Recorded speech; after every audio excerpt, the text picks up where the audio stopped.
बिस्मिल्लाहिर्रहमानिर्रहीम। अस्सलाम वालेकुम।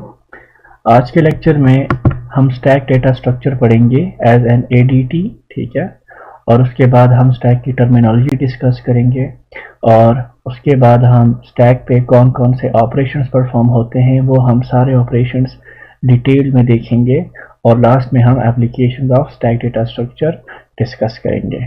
Stack is collection of elements with restriction that elements are added or removed only from one end। देखें, stack में आपके पास कुछ कलेक्शन ऑफ एलिमेंट्स होते हैं, कोई डेटा होता है, लेट्स सपोज कुछ नंबर्स हैं, वो आपके पास मेमोरी में कुछ इस तरह से स्टोर्ड होते हैं, मेमोरी में कुछ इस तरह से उनकी प्लेसमेंट होती है, कुछ इस तरह से वो स्ट्रक्चर्ड होते हैं कि वो डेटा आपका सिर्फ एक एंड से यूज़र को अवेलेबल होता है, या आप कह सकते हो कि वो डेटा यूज़र को सिर्फ एक एंड से वो यूज़र उस डेटा में कोई उसको एक्सेस कर सकता है, उसमें किसी नए एलिमेंट की एडिशन कर सकता है और उसी एक एंड से किसी एग्जिस्टिंग डेटा में से किसी एक एलिमेंट को क्या कर सकता है, रिमूव कर सकता है, ठीक है। और वो जो एक एंड होता है जिस एंड से डेटा यूज़र को अवेलेबल होता है, उस एंड को स्टैक की टर्मिनोलॉजी में टॉप बोलते हैं, ठीक है। स्टैक में आपके पास जो इंसर्शन और डिलीशन होता है, या आप कह सकते हो कि स्टैक डेटा स्ट्रक्चर में अगर आप किसी एलिमेंट को इंसर्ट करते हो या डिलीट करते हो तो वो लीफो ऑर्डर में होता है। LIFO stands for last in first out. इसका मतलब ये है कि अगर आप किसी एलिमेंट को सबसे पहले इंसर्ट करते हो या ऐड करते हो तो वो सबसे लास्ट में प्लेस होगा, ठीक है, और वो सबसे लास्ट में आउटपुट होगा। सिमिलरली अगर आप किसी एलिमेंट को सबसे लास्ट में इंसर्ट करते हो तो वो सबसे पहले क्या होगा, आउट होगा, ठीक है। सिमिलरली स्टैक आपके पास क्या है, एक लीनियर डेटा स्ट्रक्चर है। लीनियर डेटा स्ट्रक्चर में हमने कहा था एक ऐसा डेटा स्ट्रक्चर जिसमें आपके पास एलिमेंट्स जो होते हैं, पहले एलिमेंट और लास्ट एलिमेंट को छोड़ के हर एलिमेंट का एक सक्सेसर होता है और एक प्रीडेसेसर होता है, ठीक है। सो स्टैक में आपके पास क्या है, एक लीनियर डेटा स्ट्रक्चर है, ठीक है। स्टैक को आप कह सकते हो कि ये एक ऑर्डर लिस्ट होता है ऑफ सिमिलर डेटा टाइप का। देखें, इसमें दो चीज़ें हैं आपको समझने वाली। एक तो ये है similar data type. It means कि स्टैक में आपके पास जो एलिमेंट्स होंगे उन सारों की जो डेटा टाइप होगी वो क्या होगी, सेम होगी। और दूसरा ये है कि वो जो डेटा एलिमेंट्स होंगे सेम डेटा टाइप के, वो क्या होंगे, वो आपके पास ऑर्डर्ड लिस्ट होंगे। ऑर्डर्ड लिस्ट का मतलब ये है कि वो एलिमेंट्स जो होंगे एक ख़ास सीक्वेंस में क्या होंगे, डेटा स्ट्रक्चर में आप कहोगे कि ऐड करोगे और एक ख़ास सीक्वेंस में वो एलिमेंट्स क्या होंगे, रिमूव होंगे, ठीक है, डिलीट होंगे। या आप कह सकते हो इन सिंपल वर्ड्स कि एक सीक्वेंशियल मैनर में वो क्या होंगे, वो एलिमेंट्स क्या होंगे, एक्सेसिबल होंगे, ठीक है।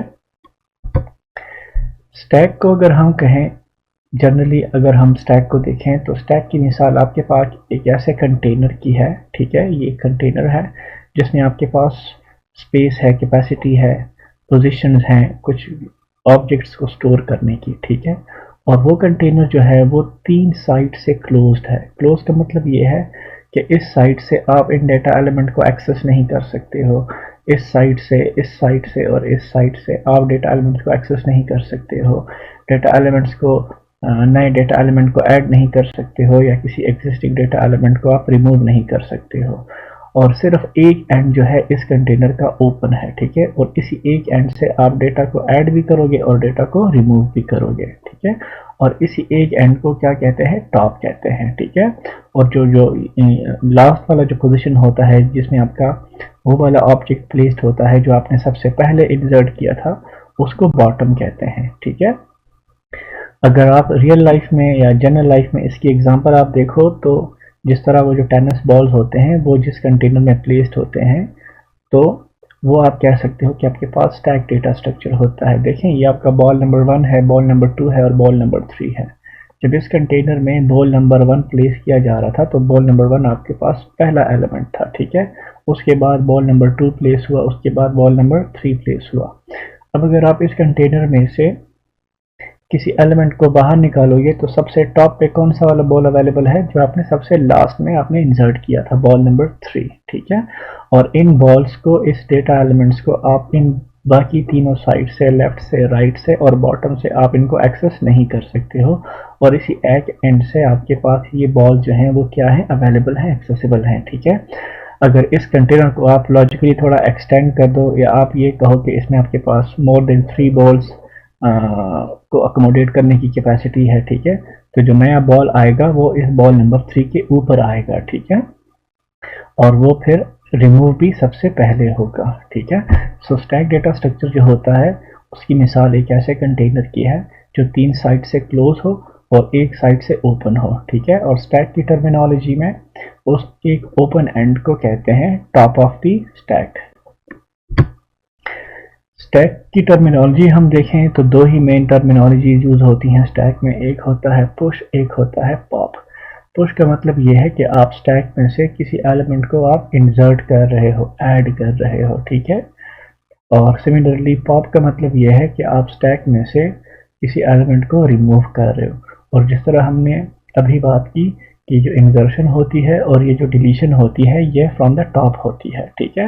तो आप जब भी स्टैक में कोई एलिमेंट ऐड करोगे या पुश करोगे तो वो आपके टॉप पे आएगा, ठीक है। और अगर आप कोई एलिमेंट पॉप करोगे स्टैक में से तो वो आपके स्टैक में जो सबसे टॉप पे एलिमेंट होगा वही आपका पॉप होगा। अगर हम स्टैक पर ऑपरेशंस की बात करें तो स्टैक पे हमारे पास ये लिस्ट ऑफ ऑपरेशंस आप कह सकते हो कि हम परफॉर्म कर सकते हैं। एक है पुश, अभी हमने बात की कि किसी स्टैक में आपको वैल्यू को इंसर्ट करना। पॉप का मतलब है वैल्यू को रिमूव करना। टॉप का मतलब ये है कि आप चेक करते हो कि सबसे टॉप पे कौन सी वैल्यू पड़ी है, ठीक है। और इज एम्प्टी आप चेक कर सकते हो कि आया आपके पास स्टैक खाली है कि नहीं है, राइट। और आप इस फुल के थ्रू आप चेक कर सकते हो कि आपके पास स्टैक जो है वो आपके पास फुल कहीं तो नहीं है, ठीक है। ये इज एम्प्टी और इज फुल मैंने आपको लिस्ट डेटा स्ट्रक्चर जब हम पढ़ रहे थे तो उसमें मैंने आपको बताया था कि इज एम्प्टी हम चेक करते हैं अंडरफ्लो की कंडीशन को देखने के लिए, ठीक है। और इज फुल हम यूज करते हैं ओवरफ्लो को चेक करने के लिए, ठीक है। जब भी हम एलिमेंट्स को पुश करेंगे तो हम ये देखेंगे कि आपके पास स्टैक कहीं फुल तो नहीं है। और जब हम स्टैक में से किसी एलिमेंट को पॉप करेंगे तो हम ये देखेंगे कि आपके पास कहीं स्टैक पहले से खाली तो नहीं है, ठीक है। जिस तरह मैंने कहा कि स्टैक जो होता है वो तीनों साइड से क्लोज होता है और सिर्फ एक एंड से टॉप होता है, ठीक है।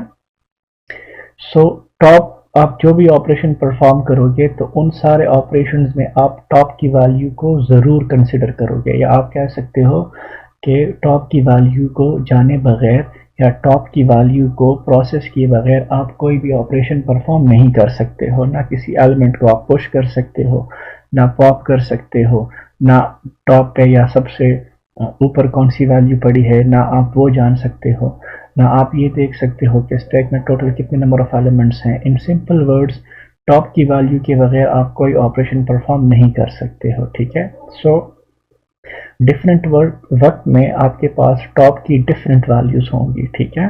फॉर एग्जांपल अगर टॉप आपका -1 होगा तो स्टैक आप कहोगे कि एम्प्टी है।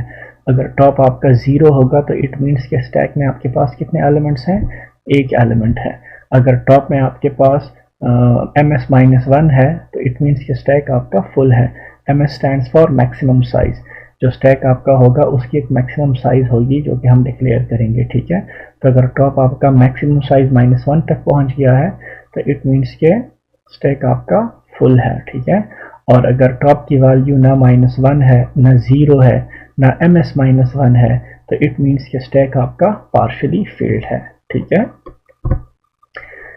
अगर इन सारी बातों को हम एनालाइज करें तो हम ये बात कंक्लूड कर सकते हैं कि स्टैक को हम इजीली यूजिंग एरे इम्प्लीमेंट कर सकते हैं, ठीक है। हम क्या करेंगे कि एक कांस्टेंट डिफाइन करेंगे मैक्सिमम साइज, ठीक है। कोई भी मैक्सिमम साइज का यहाँ पे हम डिक्लेयर कर सकते हैं, वैल्यूज की सेट कर सकते हैं। यहाँ पर मैं 5 कर रहा हूँ, ठीक है, फॉर सेक ऑफ अंडरस्टैंडिंग, ठीक है। उसके बाद फॉर एग्जांपल मैं एक स्टैक बना रहा हूँ जिसमें हम इंटीजर वैल्यूज को स्टोर कर सकेंगे, ठीक है।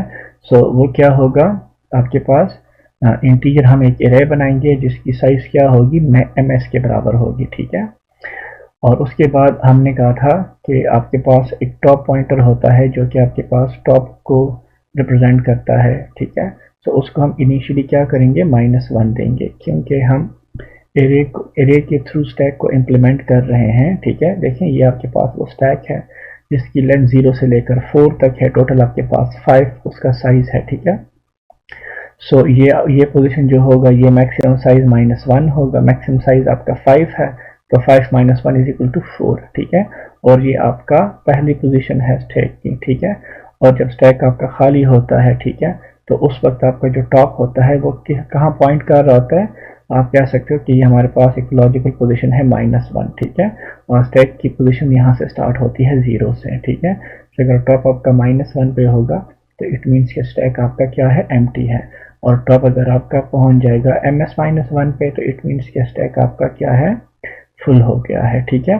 तो इसके बाद जब भी हम पुश और पॉप या कोई भी दूसरा ऑपरेशन परफॉर्म करेंगे तो उन सारे ऑपरेशन में टॉप की वैल्यू प्रोसेस होगी, और आप कह सकते हो सिंपल वर्ड में कि पुश और पॉप और जितने भी ऑपरेशन होंगे वो सारे टॉप की वैल्यू को प्रोसेस करेंगे, मैनिपुलेट करेंगे, और अल्टीमेटली टॉप की वैल्यू चेंज होगी with respect to the every operation you perform, ठीक है।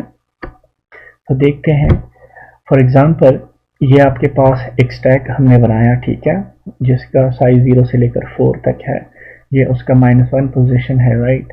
और अगर आप उसमें कोई पुश ऑपरेशन करते हो, कोई पहली वैल्यू आप उसमें क्या करते हो, ऐड करते हो, पुश करते हो, तो आप क्या करोगे, आपकी लॉजिक क्या होगी, सबसे पहले आप टॉप को क्या करोगे, इंक्रीमेंट करोगे। जब इससे पहले वाली स्लाइड में आप देखो, जब स्टैक आपने बिल्कुल नया नया बनाया था, बिल्कुल खाली था, तो उस वक्त टॉप की वैल्यू क्या थी, -1 थी, ठीक है। सो जब आप पहली वैल्यू को इम्प्लीमेंट पुश करोगे तो वो आप टॉप को क्या करोगे, पहले इंक्रीमेंट करोगे, तो टॉप आपका -1 से इंक्रीमेंट होके 0 पे चला जाएगा, ठीक है। उसके बाद टॉप जिस पोजीशन की तरफ पॉइंट करेगा उसी पोजीशन पे आप क्या कर लोगे, वैल्यू को आप उसमें पुश कर लोगे, ठीक है, या उसी पोजीशन को आप वैल्यू असाइन कर लोगे। तो यहाँ पर मैं 35 पुश कर रहा हूँ तो यहाँ पर आपका आ जाएगा 35, ठीक है। सिमिलरली दूसरा ऑपरेशन मैं परफॉर्म कर रहा हूँ पुश का, एक दूसरी वैल्यू मैं पुश कर रहा हूँ 20, तो लॉजिक हमारी वही है, टॉप को इंक्रीमेंट करना। सो इससे पहले टॉप आपका कहाँ था, इस लोकेशन पे था, 0 लोकेशन पे था, राइट। तो टॉप पहले आपका इंक्रीमेंट हो गया, अब टॉप जिस पोजीशन को पॉइंट कर रहा है तो आपकी वैल्यू भी उधर आ जाएगी 20, ठीक है। सिमिलरली अगर मैं एक थर्ड वैल्यू को पुश करूंगा 8, तो टॉप आपका इंक्रीमेंट हो जाएगा, 1 से 2 हो जाएगा, और फिर टॉप जिस पोजीशन पे पॉइंट करेगा तो वहां पर वैल्यूज आ जाएंगी, ठीक है, 8। सिमिलरली एक फोर्थ वैल्यू मैं पुश कर रहा हूँ, ठीक है, 13, तो 13 आपका आ जाएगा, यहाँ पे स्टैक इंक्रीमेंट हो गया, 2 से 3 हो जाएगा, और 13 आ जाएगा 3 पोजीशन पे। सिमिलरली मैं एक पांचवी वैल्यू क्या कर रहा हूँ, पुश कर रहा हूँ, तो स्टैक आपका टॉप आपका पहुंच जाएगा 4th पोजीशन पे, जो कि आपका ms-1 है, और वो जो आप वैल्यू पुश कर रहे हो 20, वो यहाँ पे आके स्टोर हो जाएगी। इसके बाद अगर मैं कंटिन्यू रखता हूँ अपना push operation, so push of 55, तो यहाँ पर आप देखें टॉप आपका कहाँ पे पहुंच गया है, मैक्सिमम साइज तक पहुंच गया है। तो इस वक्त आपका जो 55 की वैल्यू होगी ये पुश नहीं होगी, और आपको मैसेज आपको आ जाएगा, एक एरर मैसेज आप जनरेट करोगे कि स्टैक इज फुल, ठीक है। सो जिस तरह हमने शुरू में कहा था कि आप जब भी इंसर्शन की ऑपरेशन करोगे, एडिशन की ऑपरेशन करोगे किसी भी डेटा स्ट्रक्चर में, ठीक है, तो आप सबसे पहले ओवरफ्लो चेक करते हो, ठीक है। सो हम जब भी पुश का फंक्शन लिखेंगे तो उसमें हम पहले ओवरफ्लो चेक करेंगे, और ओवरफ्लो के बाद फिर अगर ओवरफ्लो वाली कंडीशन मीट नहीं हो रही तो उसके बाद सिंपल टॉप को इंक्रीमेंट करेंगे, और फिर उसके बाद टॉप जिस पोजीशन पे पॉइंट करेगा उस पोजीशन पे हम वैल्यू को असाइन कर देंगे, ठीक है। सिमिलरली अगर हम पॉप की बात करें तो पॉप में आपके पास, अब देखें ये आपके पास जो डेटा स्टैक था इसमें आपके पास ये 5 एलिमेंट्स आपने पुश कर दिए थे। अब लेट्स सपोज मैं इनको पॉप करता हूँ, तो जब पहला पॉप मैंने कॉल किया तो इसमें आपके पास लॉजिक क्या होगी कि आप पहले क्या करोगे, टॉप जिस पोजीशन पे पॉइंट कर रहा था उसकी वैल्यू को आप क्या कर दोगे, 0। देखें अब लास्ट पुश तक इसकी वैल्यू क्या थी, 20 थी। तो जब आप पॉप करोगे तो सबसे पहले इस वैल्यू को आप 0 कर सकते हो। ये आपके पास ऑप्शनल स्टेप है, अगर आप नहीं भी करते हो, ये वाला स्टेप आप नहीं भी करते हो तो तब भी चलेगा, ठीक है। और जब आपके पास ये वैल्यू 0 हो जाएगी, उसके बाद हम सेकंड काम क्या करेंगे, टॉप को डिक्रीमेंट करेंगे। सो टॉप पहले 4 को पॉइंट कर रहा था, अब आपका टॉप कहाँ पे पॉइंट करेगा, 3 लोकेशन पे पॉइंट करेगा, और उससे पहले जो वैल्यू थी वो आपने 0 कर दी। सिमिलरली मैं दूसरा पॉप कॉल करता हूँ, तो ये वाली वैल्यू आपकी 0 हो जाएगी और टॉप आपका डिक्रीमेंट होके 2 पे आ जाएगा। मैं एक और पॉप कर रहा हूँ, तो ये वैल्यू आपकी 0 हो जाएगी और टॉप आपका डिक्रीमेंट होके 1 पोजिशन पे आ जाएगा। वंस अगेन मैं पॉप कर रहा हूँ, तो ये वाली वैल्यू आपकी 0 हो जाएगी और आपका टॉप डिक्रीमेंट होके 0 पे आ जाएगा। और सिमिलरली मैं एक और टॉप पॉप कर रहा हूँ, तो जो लास्ट वैल्यू थी वो भी आपका 0 हो जाएगी और टॉप आपका डिक्रीमेंट होके -1 पे आ जाएगा। अब अगर इस वक्त मैं एक और पॉप ऑपरेशन परफॉर्म करता हूँ, तो आप देख सकते हो कि टॉप आपका ऑलरेडी -1 पे लाई कर रहा है और स्टैक आपका ऑलरेडी खाली है। तो इस वक्त आपका एरर मैसेज जनरेट होगा अंडरफ्लो का कि ये पॉप ऑपरेशन आप अलाउ नहीं हो सकता और कोई भी वैल्यू पॉप नहीं हो सकती, क्योंकि स्टैक आपका ऑलरेडी खाली है, ठीक है। सो अगर हम समराइज करें तो पॉप ऑपरेशन करते वक्त हम पहले अंडरफ्लो चेक करेंगे, अंडरफ्लो नहीं है तो उसके बाद हम ये ऑप्शनल स्टेप परफॉर्म करेंगे। टॉप जिस पोजीशन पे अभी करंटली पॉइंट कर रहा है उसको हम 0 करेंगे और उसके बाद टॉप की वैल्यू को क्या करेंगे, डिक्रीमेंट करेंगे, ठीक है। अगर हम समराइज करें पुश और पॉप फंक्शंस को, ठीक है, तो ये आपके पास एक पुश फंक्शन है जो कि एक इंटीजर वैल्यू ले रहा है, ठीक है। तो हम सबसे पहले क्या चेक करेंगे, if stack is full. Again मैं यहाँ पे सूडो कोड यूज कर रहा हूँ फंक्शंस को डेमोन्स्ट्रेट करने के लिए ताकि आपको अंडरस्टैंड करने में आसानी हो, ठीक है। सो आप पहले चेक करोगे कि इफ स्टैक इज फुल। अगर स्टैक आपका फुल है तो आप एक एरर मैसेज जनरेट करोगे, ठीक है। अगर स्टैक आपका फुल नहीं है तो आप क्या करोगे, टॉप को पहले इंक्रीमेंट करोगे और फिर इंक्रीमेंट होने के बाद टॉप जिस पोजीशन पे पॉइंट करेगा उसी पोजीशन पे आप इस वैल्यू को आप क्या कर दोगे, असाइन कर दोगे, ठीक है। सिमिलरली पॉप फंक्शन के लिए आप पहले स्टैक को चेक करोगे कि एम्प्टी तो नहीं है। अगर एम्प्टी है तो आप अंडरफ्लो वाला मैसेज, एक एरर मैसेज आप जनरेट कर दोगे, ठीक है। और अगर एम्प्टी नहीं है तो आप सिंपल जो टॉप वाली वैल्यू है करंट, उसको आप 0 कर दोगे और फिर आप क्या कर दोगे, टॉप को डिक्रीमेंट कर दोगे, ठीक है। सिमिलरली अगर आप स्टैक की एलिमेंट को डिस्प्ले करना चाहते हो तो याद रखें कि स्टैक में आपके पास जो एलिमेंट्स होते हैं वो हमेशा 0 और टॉप के बीच में जो एलिमेंट्स होते हैं वो आपका स्टैक का डेटा होता है, ठीक है। एक आपका मैक्सिमम साइज होता है और एक आपकी लेंथ होती है फ्रॉम 0 टू टॉप। तो जब भी हम स्टैक के एलिमेंट्स को डिस्प्ले करेंगे तो 0 से टॉप तक के एलिमेंट्स को क्या करेंगे, कंसिडर करेंगे, ठीक है। सो वैल्यूज को डिस्प्ले करने के लिए आप अच्छी बात यह है कि आप सबसे पहले चेक कर लो कि स्टैक आपका एम्प्टी तो नहीं है, ठीक है। सो अगर आप ये वाली कंडीशन नहीं चेक करोगे तो फिर यहाँ पे जो गार्बेज वैल्यूज होंगी वो आपको प्रिंट हो जाएंगी, ठीक है। सो आप पहले चेक करोगे कि अगर आपका स्टैक एम्प्टी है, ठीक है, सो आप यहाँ पे एक एरर मैसेज जनरेट करके यहाँ से रिटर्न कर जाओ। अगर स्टैक एम्प्टी नहीं है तो फिर आप सिंपल 0 से लेकर टॉप तक एक लूप चलाओ। स्टार्ट आप 0 से टॉप तक आप जाओगे तो इंक्रीमेंट करोगे, ठीक है। और आप स्टैक ऑफ काउंटर की जो भी आपने काउंटर लिया हुआ है, आई लिया है या जे लिया है, जो भी है, तो आप स्टैक ऑफ काउंटर की वैल्यू को आप प्रिंट करते जाओगे, ठीक है। सिमिलरली चेक फंक्शन हम परफॉर्म कर सकते हैं स्टैक पे, स्टैक की स्टेटस को चेक करने के लिए कि आया स्टैक आपका एम्प्टी है कि नहीं है, फुल है कि नहीं है, या पार्शियली फिल्ड है कि नहीं है। तो इन सिंपल वर्ड्स, टॉप अगर आपका -1 है तो स्टैक आपका एम्प्टी है, अगर टॉप आपका ms-1 है तो स्टैक आपका फुल है, और अगर ना -1 है और ना ms-1 है तो इट मीन्स कि स्टैक आपका पार्शियली फिल्ड है, आपके पास स्टैक में एलिमेंट्स मौजूद हैं। सिमिलरली एक और ऑपरेशन हमने जिक्र किया था, टॉप ऑपरेशन, ठीक है। सो टॉप ऑपरेशन भी आप परफॉर्म कर सकते हो। टॉप ऑपरेशन क्या करेगा, स्टैक के टॉप में जो वैल्यू होगी वो आपको शो कर देगा, ठीक है, कि अभी इसी वक्त स्टैक में जो मौजूदा टॉप पे जो वैल्यू पड़ी है वो ये वाली है, ठीक है। यहाँ पे आप इस डबल पी से परेशान ना हो, क्योंकि यहाँ पर हम ऑलरेडी टॉप जो है वो एक पॉइंटर हम यूज़ कर रहे हैं, ठीक है। तो यहाँ पर फंक्शन को डिफरेंशिएट करने के लिए मैं यहाँ पे डबल पी लिख रहा हूँ, ठीक है। आप कोई भी यूज़ कर सकते हो। अगर हम स्टैक की एप्लीकेशंस की बात करें तो डेटा प्रोसेसिंग में आप कह सकते हो कि जो एरे होता है, या आपके पास अगर कोई कैरेक्टर एरे है, कोई स्ट्रिंग है, तो आप स्टैक के थ्रू इजीली उस स्ट्रिंग को या उस एरे के एलिमेंट्स को आप रिवर्स कर सकते हो, ठीक है। फॉर एग्जांपल हेलो है, तो हेलो को आप रिवर्स करके OLLEH आप कर सकते हो, ठीक है। सिमिलरली जो डेस्कटॉप एप्लीकेशंस होते हैं उनमें आपके पास जो अनडू ऑपरेशन होता है टेक्स्ट एडिटर्स में, वो आपके पास यूजिंग स्टैक होता है, ठीक है। फॉर एग्जांपल आप कोई माइक्रोसॉफ्ट वर्ड आपने ओपन किया है और आप उसमें एंट्री कर रहे हो, आप कीबोर्ड से कुछ लगे हो, कुछ टेक्स्ट या कुछ नंबर्स या कुछ सिंबल्स आप उसमें इंटर कर रहे हो, तो हर जो नंबर आप इंसर्ट करते हो तो वो आपका स्टैक में स्टोर होता है, ठीक है। जो नंबर आपने अभी रिसेंटली बटन आपने रिसेंटली पंच किया है तो वो आपके पास स्टैक के टॉप पे स्टोर होता है, ठीक है।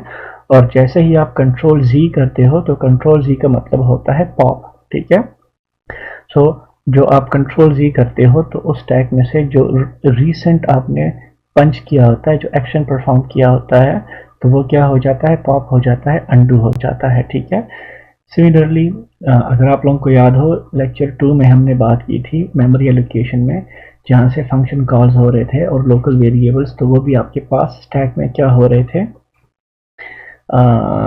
जो प्रोग्राम की मेमोरी होती है स्टैक पार्ट, उसमें आपके पास यूज़ हो रहा था स्टैक, ठीक है। सिमिलरली इसके बाद जो हमारा टॉपिक होगा इनफिक्स और प्रीफिक्स नोटेशंस, राइट। तो आप किसी भी अलजेब्रिक एक्सप्रेशन को आप कह सकते हो प्रीफिक्स एक्सप्रेशन को या पोस्ट फिक्स एक्सप्रेशन को, ये चीज़ें अभी तक हमने चूंकि पढ़ी नहीं है, नेक्स्ट लेक्चर हमारा यही होगा, तो आप समझ जाओगे ये वाला पॉइंट कि ये नोटेशंस क्या होते हैं, प्रीफिक्स और पोस्ट फिक्स, ठीक है।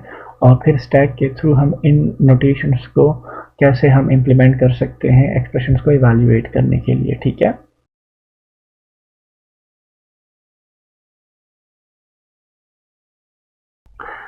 सबसे पहले आप देखें यहाँ पर मैं एक कांस्टेंट डिफाइन कर रहा हूँ मैक्सिमम साइज का, ठीक है। और यहाँ पर मैं उसकी वैल्यू 5 दे रहा हूँ, ठीक है।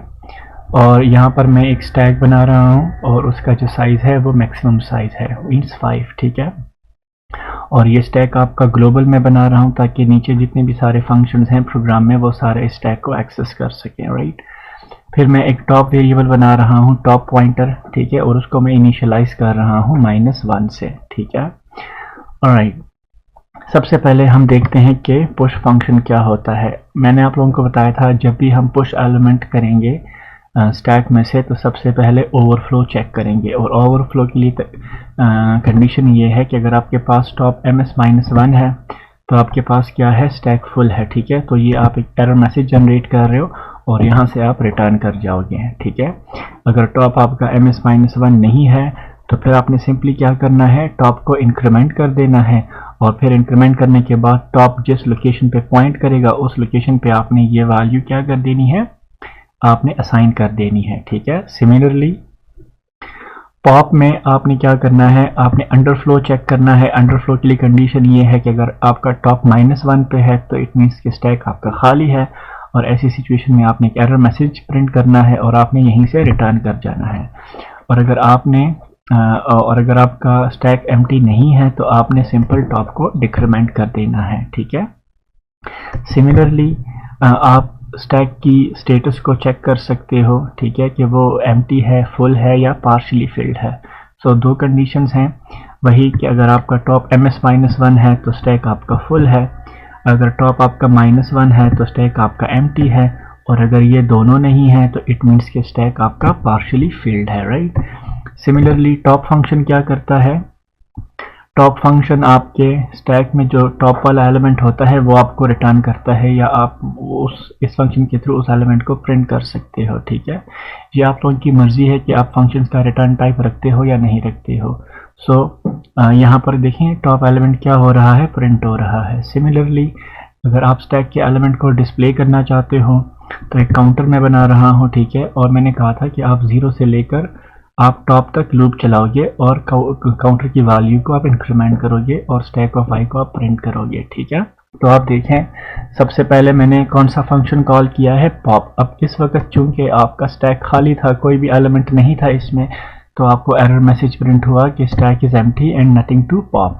सिमिलरली उसके बाद मैंने एक 10 वैल्यू पुश की और डिस्प्ले फंक्शन कॉल किया, तो आपकी स्टैक में 10 वैल्यू आ गई। उसके बाद मैंने 14 पुश किया और आपको डिस्प्ले किया तो 14। फिर उसके बाद सिमिलरली 37, 50, 56 और जब 56 मैंने पुश किया तो आप देखें यहाँ पर आपके पास वो सारे एलिमेंट्स आपके पुश होते गए, ठीक है, टाइम टू टाइम। जब यहाँ पर आप देखें मैं 99 पुश कर रहा हूँ, तो उससे पहले मैंने 5 वैल्यूज पुश कर दिए थे और आपका जो स्टैक था वो फुली कंज्यूम हो गया था।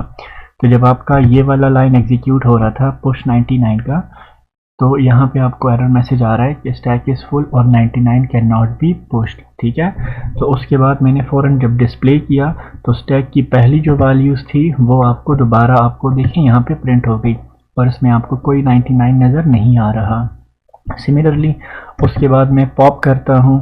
सो पॉप के बाद आपकी जो टॉप पे जो वैल्यू होगी यहाँ पे देखें 56, तो ये पॉप हो गई और आपका रिजल्टेंट स्टैक क्या हो गया, वो ये हो गया। उसके बाद मैं एक दूसरा वेरिएबल पॉप कर रहा हूँ, तो उसके बाद आपका ये 50 जो था ये भी पॉप हो गया और आपके पास जो स्टैक रिमेनिंग था वो कितना रह गया, 3 एलिमेंट्स रह गए, ठीक है। उसके बाद मैं टॉप फंक्शन कॉल कर रहा हूँ, तो इस वक्त आपके टॉप में कौन सा एलिमेंट है, 37 है, ठीक है।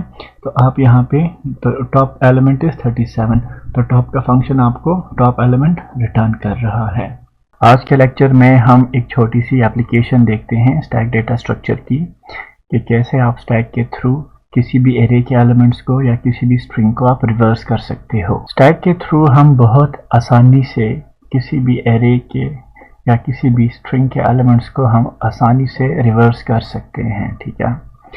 मैकेनिज्म हम देखते हैं कि कैसे हम करेंगे, किस लॉजिक के थ्रू हम करेंगे। सबसे पहले हम क्या करेंगे, एक मैक्स साइज का एक स्टैक बनाएंगे, ठीक है। और लेट्स सपोज हम किसी स्ट्रिंग को रिवर्स कर रहे हैं, तो उस स्टैक का जो डेटा टाइप होगा वो क्या होगा, वो कैरेक्टर होगा, ठीक है। और यहाँ पर मैक्स साइज आपके पास कोई कांस्टेंट होगा, कोई किसी भी साइज का, ठीक है। एक स्ट्रिंग हम डिक्लेयर कर रहे हैं और उसमें हम इनिशियली वैल्यू दे रहे हैं हेलो। सो यहाँ पे आपके पास ये name1 हो गया, ठीक है, और इसमें आपके पास ये उसके कंटेंट्स आ गए हेलो। यहाँ पर ये हमने एक स्ट्रिंग स्टैक बनाया है कैरेक्टर डेटा टाइप का, जिसमें आपके पास 0 से लेकर 4 तक लोकेशंस हैं, ठीक है। फॉर एग्जांपल मैक्स साइज की वैल्यू 5 है, राइट। और टॉप आपका इनिशियली कहाँ पे पॉइंट कर रहा है, -1 पे पॉइंट कर रहा है, ठीक है। सो हम क्या करेंगे, हम एक लूप चलाएंगे और 0 से लेकर जो आपका लेंथ ऑफ नेम है, ठीक है, इस तक हम इस पूरी एरे को क्या करेंगे, स्कैन करेंगे, ठीक है। 0 से हम स्टार्ट करेंगे और जितना भी स्ट्रिंग का लेंथ होगा उस तक हम जाएंगे और आई की वैल्यू को इंक्रीमेंट करते जाएंगे, ठीक है। सो आपके पास जब काउंटर की वैल्यू 0 होगी तो ये वाला लोकेशन एक्सेस होगा, तो सबसे पहले आपका H पुश हो जाएगा, ठीक है, जो कि आ जाएगा आपके लोकेशन नंबर 0 पे।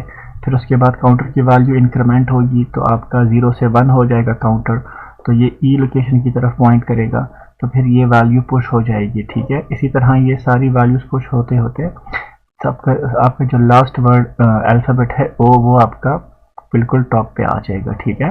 तो इस फैशन में आपका जो name1 है उसके जो कंटेंट्स हैं वो स्टैक में कुछ इस तरह से स्टोर हो जाएंगे, ठीक है। सो अगर हम समराइज करें तो हम एक छोटा सा लूप चला रहे हैं और जिसमें हम उस स्ट्रिंग को स्कैन कर रहे हैं, ठीक है, और उस स्ट्रिंग के एलिमेंट्स को हम स्टैक में से पुश कर रहे हैं, राइट। स्टेप 2 में हम क्या करेंगे, हम एक दूसरी स्ट्रिंग बनाएंगे name2। हम अगेन क्या कर रहे हैं, एक काउंटर चला रहे हैं 0 से लेकर लेंथ ऑफ name1 तक, ठीक है। आपके पास जो भी name1 की लेंथ है 5 है या कुछ भी है, ठीक है। सो हम आई की वैल्यू को क्या करेंगे, इंक्रीमेंट करेंगे और हम बारी बारी स्टैक में से वैल्यूज़ को क्या करेंगे, पॉप करेंगे। और जब वैल्यूज़ आपके पास पॉप होंगी तो वो आपके पास कहाँ पे स्टोर होंगी, name2 ऑफ आई में, ठीक है। जब आई की वैल्यू 0 होगी तो जो पहला अल्फ़ाबेट आपका पॉप होगा तो वो आपका इस लोकेशन पे आएगा, ठीक है। जो दूसरा लोकेशन, जो दूसरी वैल्यू स्टैक से पॉप होगी L, तो वो आपकी आ जाएगी 1 पे। जो तीसरी वैल्यू होगी वो आ जाएगी 2 पे एंड सो ऑन, ठीक है। सो स्टेप 1 में हम एलिमेंट्स को पुश करेंगे नेम 1 के एलिमेंट्स को, ठीक है, और स्टेप 2 में हम एक दूसरी स्ट्रिंग बनाएंगे नेम 2 के नाम से, और फिर हम स्टैक में से वैल्यूज को पॉप करके उसको बारी बारी नेम 2 के लोकेशन में हम क्या करते जाएंगे, स्टोर करते जाएंगे। और स्टेप 3 में हम क्या करेंगे, जो आपका नेम 2 में आपके पास आ गए हैं, पॉप करके स्टैक से एलिमेंट्स को, उसको हमने क्या कर देना है, प्रिंट कर देना है, ठीक है। तो अब इस मैकेनिज्म को हम देखते हैं, कोड करते हैं और आउटपुट देखते हैं। ऑलराइट, एक कैरेक्टर स्टैक में बना रहा हूँ, राइट, और एक में टेक्स्ट एक स्ट्रिंग बना रहा हूँ, ठीक है। जो पुश का फंक्शन है लास्ट लेक्चर में हमने पढ़ा था, ठीक है, एक वैल्यू होगी जिसका टाइप कैरेक्टर होगा और वो आपके पास इस स्टैक में क्या होगी, पुश होगी, राइट। सो हम पहले वही ओवरफ्लो चेक करेंगे, ठीक है। जब ओवरफ्लो अगर नहीं होगा तो हम टॉप को इंक्रीमेंट करेंगे और उस वैल्यू में जो वैल्यू आ रही है कैरेक्टर टाइप की, हमने उस टाइप में से उसको क्या कर देना है, पुश कर देना है। सिमिलरली पॉप का जो फंक्शन है, अब यहाँ पर जो लास्ट लेक्चर में हमने पढ़ा था कि जो वैल्यू हम पॉप कर रहे हैं उसको हम यूज़ नहीं कर रहे थे, इसलिए मैंने उसका रिटर्न टाइप वॉइड रखा था। यहाँ पे हम चूंकि जो वैल्यू हम स्टैक से पॉप करेंगे तो उसको हमने स्टोर करना होगा स्ट्रिंग 2 में, नेम 2 में, राइट। सो इसलिए मैं इसका रिटर्न टाइप क्या रख रहा हूँ, कैरेक्टर, मीन्स कि ये फंक्शन आपका फाइनली एक कैरेक्टर रिटर्न करेगा, ठीक है। यहाँ पर मैं एक लोकल वेरिएबल बना रहा हूँ बी, किस चीज़ को स्टोर करने के लिए, जो वैल्यू ये फंक्शन जो वैल्यू जिस वैल्यू को हम पॉप करेंगे ना, तो उस वैल्यू को पॉप करने से पहले इस लोकल वेरिएबल में स्टोर करेंगे, ठीक है। सो यहाँ पे देखें मैं वही अंडरफ्लो चेक कर रहा हूँ, टॉप -1 है तो एरर मैसेज कर दो, ठीक है। और जो इस वक्त जो टॉप की वैल्यू है उसको किधर स्टोर कर लो, बी में स्टोर कर लो, और टॉप को क्या कर दो, डिक्रीमेंट कर दो। अब हम टॉप को अगर डिक्रीमेंट कर भी दें तो टॉप वाली वैल्यू का हमने एक बैकअप रखा हुआ है बी में, ठीक है, और हम बी को रिटर्न कर रहे हैं, ठीक है। सिमिलरली यहाँ पे आप देखें एक में काउंटर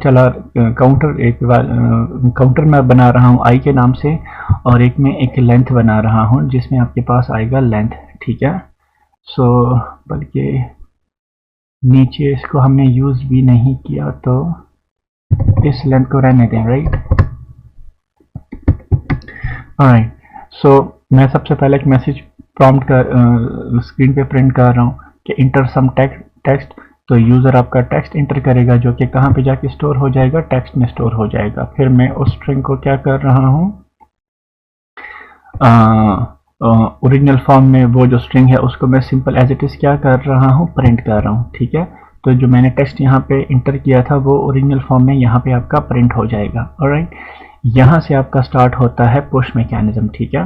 सो मैं क्या कर रहा हूँ, i0 से लेकर मैक्सिमम साइज तक मैं एक लूप चला रहा हूँ, और टेक्स्ट ऑफ आई को देखो मैं क्या कर रहा हूँ, पुश कर रहा हूँ, ठीक है। सो टेक्स्ट में आपके पास जो भी कंटेंट्स होंगे वो आपके पुश होते जाएंगे स्टैक में। सिमिलरली जब ये लूप ख़त्म हो जाएगा तो तब तक आपके सारे एलिमेंट स्टैक में क्या हो गए होंगे, पुश हो गए होंगे। उसके बाद मैं एक मैसेज प्रिंट कर रहा हूँ कि string in reverse form is, और उसके बाद मैं बारी बारी स्टैक में से वैल्यूज़ को क्या करूँगा, पॉप करूँगा, ठीक है। यहाँ पे मैं डायरेक्ट वैल्यूज़ को पॉप कर रहा हूँ, उसको दूसरी स्ट्रिंग में स्टोर नहीं कर रहा हूँ। आप उसको दूसरी स्ट्रिंग में स्टोर भी कर सकते हो, ठीक है। सो यहाँ पे एंड लाइन में कर रहा हूँ, ठीक है। सो इस कोड को ज़रा रन करते हैं। सो यहाँ पे देखें सबसे पहले आपको आ रहा है इंटर सम टेक्स्ट, तो मैं कोई टेक्स्ट देता हूँ, लेट्स सपोज एक्सपीरिया, ठीक है। सो यहाँ पे मुझे आ रहा है कि string in original form is एक्सपीरिया और string in reverse form is, देखें ये रिवर्स हो गया है, ठीक है, XPERIA, ठीक है। सो यहाँ पे आप देख सकते हो कि कैसे हम स्टैक के थ्रू किसी भी स्ट्रिंग को या किसी भी एरे के एलिमेंट को रिवर्स कर सकते हैं।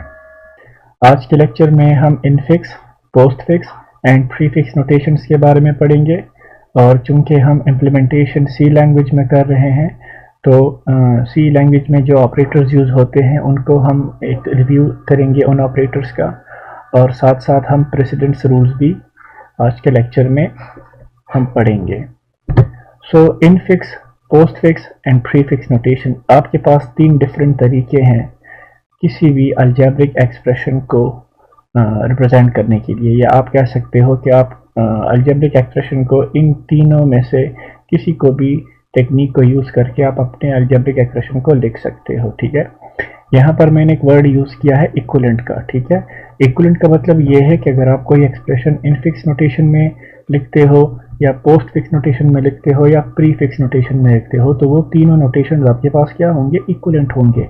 इक्विवेलेंट मीन्स कि वो तीनों नोटेशन या वो तीनों एक्सप्रेशन आपको एक ही आउटपुट देंगे। ठीक है, ऐसा नहीं है कि फॉर एग्जांपल आप कोई एक्सप्रेशन इनफिक्स नोटेशन में लिखते हो और उसको आप कन्वर्ट करके उसको आप पोस्ट फिक्स में आप उसको कन्वर्ट करते हो, तो इनफिक्स में वो आपको एक वैल्यू देता है और पोस्ट फिक्स में वो आपको दूसरी वैल्यू देता है। नो, ऐसा नहीं है, ये आपके पास इक्विवेलेंट वेज हैं। ठीक है, और दूसरी बात, अलजेब्रिक एक्सप्रेशंस आपको पता है कि कांस्टेंट वेरिएबल्स और डिफरेंट ऑपरेटर्स मिलके आपको एक अलजेब्रिक एक्सप्रेशन कॉन्स्टिट्यूट करते हैं। ठीक है, फॉर एग्जांपल यहाँ पर ये x multiply two 3x plus 4y और 5x माइनस 3, ये आपके पास अलजेब्रिक एक्सप्रेशंस हैं।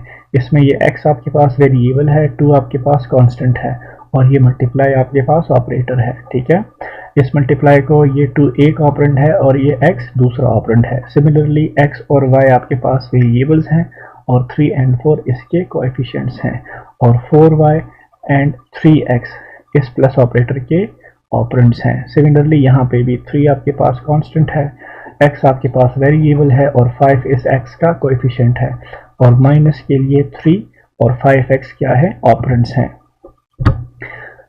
सबसे पहले हम ऑपरेटर्स को क्विकली रिव्यू करते हैं कि सी लैंग्वेज में कौन कौन से ऑपरेटर्स हैं, कितने टाइप्स के ऑपरेटर्स हैं।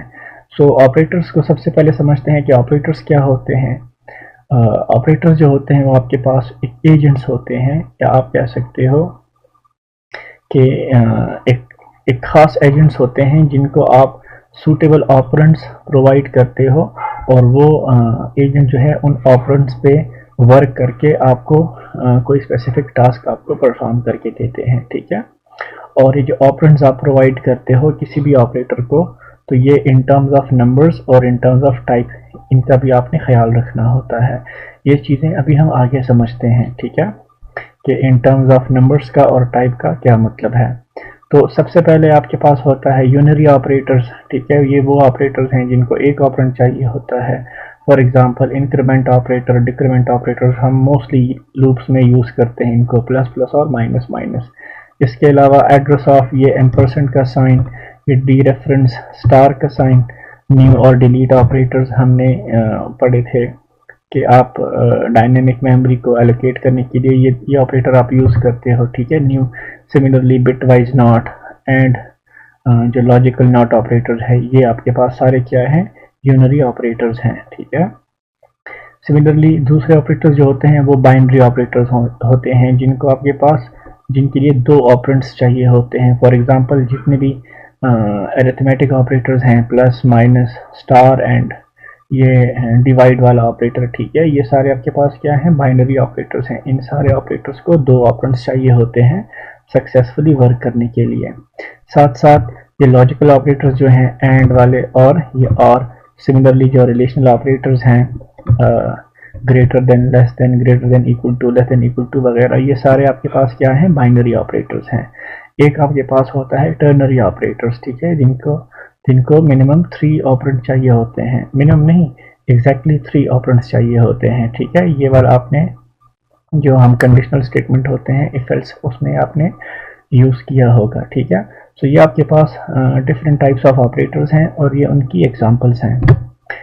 हम इस लेक्चर में इन एक्सप्रेशंस के बीच डिफरेंस को अच्छी तरह से समझने के लिए हम जो ऑपरेटर्स कंसिडर करेंगे वो हम बाइनरी ऑपरेटर्स कंसिडर करेंगे, या इन अदर वर्ड्स हम कह सकते हैं कि हम वो एक्सप्रेशंस कंसिडर करेंगे जिनमें बाइनरी ऑपरेटर्स यूज़ होते हैं इन तीनों नोटेशंस के बीच में डिफरेंशिएट करने के लिए। सबसे पहले आपके पास होता है इनफिक्स नोटेशन। ये वो नोटेशन है जिसमें आपके पास ऑपरेंड्स जो होते हैं वो साइड पे होते हैं और जो ऑपरेटर होता है ऑपरेंड्स के बीच में लाई करता है। For example x plus y. ठीक है, और ये हमारे पास यूजुअली हम किसी भी अलजेब्रिक एक्सप्रेशन को इसी फॉर्म में रिप्रेजेंट करते हैं, जिनमें आपके पास ऑपरेटर सेंटर में होता है और ऑपरेंड्स उसके लेफ्ट और राइट में होते हैं, ठीक है। फॉर एग्जांपल ये आपके पास एक इनफिक्स नोटेशन है, ठीक है। इस नोटेशन को जब हम इवेल्युएट करते हैं तो हम देखें अब इस पर्टिकुलर एक्सप्रेशन में सबसे पहले आपके पास बी और सी इवेल्युएट होगा, उसके बाद जो रिजल्ट होगा वो ए के साथ मल्टीप्लाई होगा और लास्ट में इससे आपके पास जो रिजल्ट आ जाएगा वो आपके पास डिवाइड होगा किस चीज़ पे, डी पे, ठीक है। सो इनफिक्स नोटेशन की जो याद रखने वाली बात है वो ये है कि इनफिक्स नोटेशन को इवेल्युएट करने के लिए आपको कुछ एक्स्ट्रा इंफॉर्मेशन चाहिए होती हैं प्रेसिडेंस ऑफ ऑपरेटर्स की। प्रेसिडेंस ऑफ ऑपरेटर्स का मतलब ये है कि आप कौन से ऑपरेटर को पहले इवेल्युएट करो और कौन से ऑपरेटर को बाद में इवेल्युएट करो, ठीक है। अगर आप इनफिक्स नोटेशंस में प्रेसिडेंस का ख्याल नहीं रखोगे तो आपके पास जो रिजल्ट आएगा वो गलत आएगा, ठीक है। फॉर एग्जांपल अगर इस एक्सप्रेशन को मैं ऐसा इवेल्युएट करूं कि मैं सी को पहले डिवाइड करूं डी पे और फिर उसका रिजल्ट ऐड कर लूं बी के साथ और फिर लास्ट में मल्टीप्लाई करूं ए के साथ, तो आपका रिजल्ट गलत आएगा, ठीक है। So in simple words infix notation में आपके पास ऑपरेटर्स की प्रेसिडेंस का ख्याल रखना होता है, ठीक है। ये एक्स्ट्रा इंफॉर्मेशन आपको चाहिए होती है किसी भी इनफिक्स नोटेशन को इवेल्युएट करने के लिए। सो प्रेसिडेंट्स हम रूल्स देखते हैं कि कौन कौन से आपके पास प्रेसिडेंट्स रूल्स हैं, ठीक है। या आप कह सकते हो कि कौन से ऑपरेटर्स आप पहले इवेल्युएट करोगे, कौन से बाद में करोगे, ठीक है। सो सबसे पहले आते हैं पैरेंथेसिस, ठीक है, जो ब्रैकेट्स होते हैं डिफरेंट। सो अगर आपके पास कोई एक्सप्रेशन है जिसमें ये तीनों पैरेंथेसिस आ रहे हैं तो पहले आप इस वाली इन पैरेंथेसिस को आप इवेल्युएट करोगे, फिर इन वालों को करोगे और फिर इन स्क्वायर ब्रैकेट्स को सबसे लास्ट में करोगे, ठीक है। सो इसके बाद है एक्सपोनेंट, ठीक है, जिसको हम इस कैप वाली साइन से रिप्रेजेंट करते हैं, ठीक है। So in case of multiple operators अगर आपके पास कोई एक्सप्रेशन ऐसा है कि जिसमें आपके पास एक्सपोनेंट के मल्टीपल इंस्टेंसेस हैं, फॉर एग्जांपल 2 पावर 3 पावर 2, ठीक है, तो फिर ये थोड़ा सा कंफ्यूजिंग हो जाता है। इसके लिए फिर रूल क्या है कि आप सबसे पहले राइट मोस्ट जो एक्सपोनेंट वाला ऑपरेटर है आप पहले उसको इवेल्युएट करते हो, ठीक है। फॉर एग्जांपल इस केस में सबसे पहले 3 पावर 2 होगा ये वाला, ठीक है। ये वाला ऑपरेटर सबसे, ये वाला एक्सपोनेंट जो सबसे पहले इवेल्युएट होगा, ठीक है, तो रिजल्ट आपको आएगा 9। सो फिर इन दोनों के रिजल्ट से जो आएगा तो फिर वो आपका इनपुट हो जाएगा इस एक्सपोनेंट ऑपरेटर के लिए, ठीक है। सो इन सिंपल वर्ड्स आपके पास जो एक्सपोनेंट्स होते हैं वो राइट टू लेफ्ट डील होते हैं, ठीक है।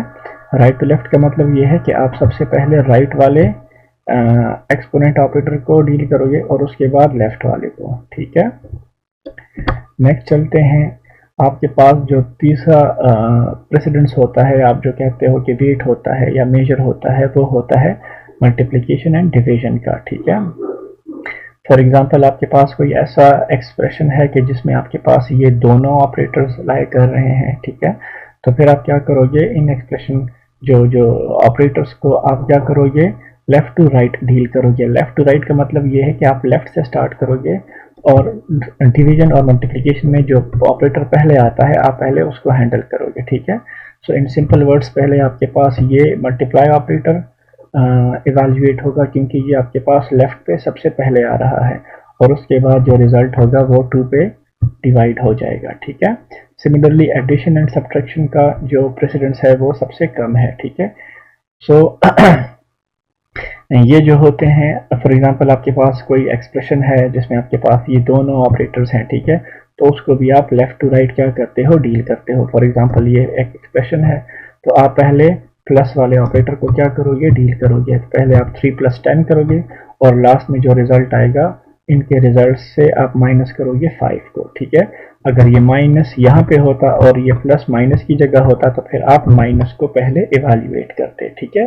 So in simple words multiplication और डिवीजन और एडिशन और सब्ट्रैक्शन जो है ये आप लेफ्ट टू राइट डील करते हो, ठीक है।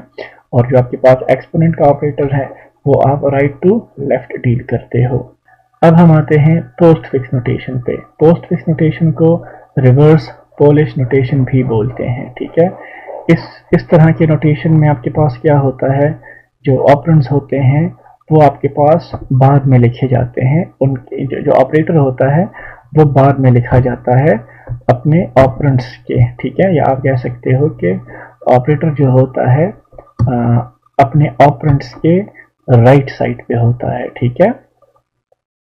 सो जो ऊपर हमने इनफिक्स नोटेशन में जो एग्जांपल पढ़ी, अगर हम उसका इक्वलेंट पोस्ट फिक्स नोटेशन देखेंगे तो उसका पोस्ट फिक्स नोटेशन ये बनता है।